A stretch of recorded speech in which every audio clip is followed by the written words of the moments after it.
போல பழகுது. ஏன் வேலைக்கு போல? தலைய வலிக்குது, உடம்பு சரியில்லை.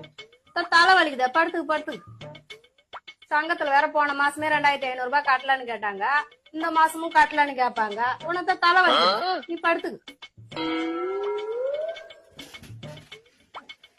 சுடு தண்ணி என்ன வச்சு தருவா? அதெல்லாம் ஒண்ணும் வேணாண்டி, பட்டா போதுண்டி. சிலிண்டர் வேற நாளைக்கே இன்னைக்கேன்னு இருக்குது. அதுதான் சொல்றேன். உனக்கு தலை வலிக்குது, படுத்து. கஞ்சி என்ன வச்சு தருவா? டேய், மாத்திரை போட்டுக்கிறே, தூங்குனா சரியா போயிடுண்டி. அரிசி வேற ஒரு படி தான் இருக்குது. அதுக்குதான் சொல்றோம். உனக்கு தலை வலிக்குது, படுத்துக்கு. தண்டல்காரங்க வேற வருவாங்க. போன வாரமே இல்லன்னு சொல்லிட்டான். இந்த வாரமும் வந்து வாசல்ல நிப்பாங்க. விதி இனிமே உடம்பு சரியில்லாம் சத்தியமா இந்த